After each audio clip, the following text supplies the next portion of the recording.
Scott just made Go the back to point. Thomas Jefferson Jefferson, you'll Used to read be a that. lot more secure, not just in our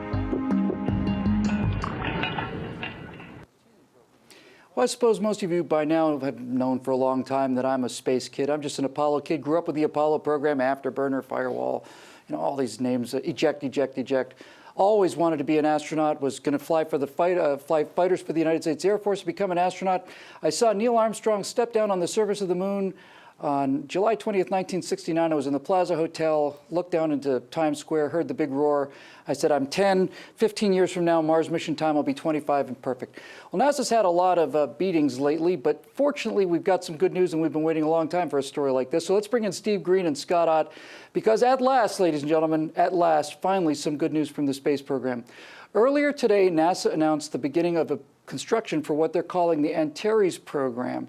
Antares is a capsule, and it is designed to take a single astronaut into space, put him into orbit, and return him safely to Earth. NASA believes that they can have a man orbiting the Earth by the end of the following decade. That'd be by the end of 2029. And they're quite convinced that they can pull this off. Not only that they can get him up there, they can get him back. Now, the Antares program is $14.5 billion. That's just for the development. Apparently, one of the problems out there is there's a great deal of radiation, so the inside of the capsule is actually lined with solid gold. But Steve, we have been waiting for a while to see some signs of life from NASA after all the years that we've kind of been going around in circles. Do you think that we've lost the means to do this, or do you think the idea that we can put a man in space and bring him back safely to Earth is something that we can actually achieve within the next, 14 years at the outside? Well, as we continue to try and repair our relations around the world after 8 years of George W. Bush and his reckless presidency, and then whatever the other guy's name is. Anyway, I still remember Bush. We're trying to repair our damaged relations around the world. And we live in a world where, sure, the Russians have put a man into orbit, and the Chinese have done it too. But you know what? Egypt hasn't put a man in orbit yet. Cuba hasn't put a man in orbit yet. Vietnam has yet to put a man into orbit. And until we have given these countries the boost they need to put their men in orbit, we need to stay right here on the ground. Well, that's one way to look at it. Scott, I think the thing that's most shocking and to me encouraging about the NASA plan is how bold and forthright it is.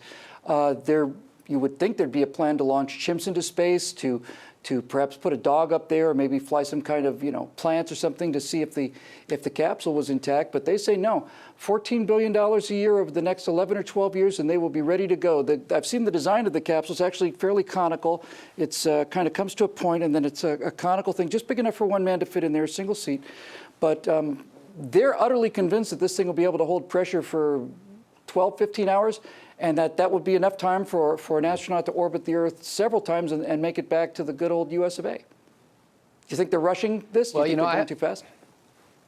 I have a tendency to be critical of the Obama administration, but every once in a while you like to give credit where credit is due. I mean, I got to admit, the first response I had to this when you said that we were actually going to send a man into space and maybe into orbit was, what are we, Russians?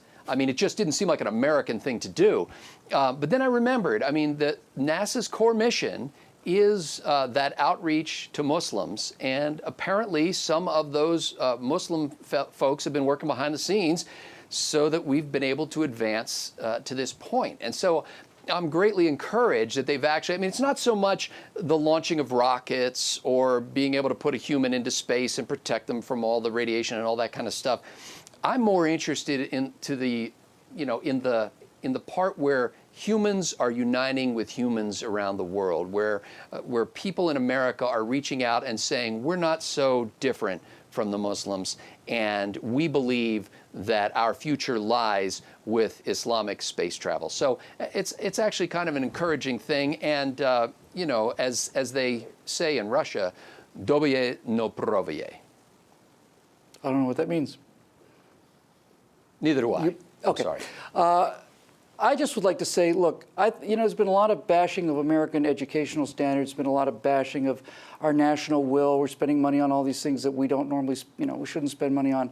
And God knows we've been critics of big government the whole way. But I think when you get right down to it, the idea that a group of people whose mission is to go to high schools and talk to science classes, to, as Scott said, provide outreach to Muslims and Muslim nations around the world, to design and build the greenest buildings in the entire federal government. The idea that an organization like that would have, in its spare time, essentially, the brains and the guts and the willpower to do something that visionary, you know, I just hope I live to see it. Wow.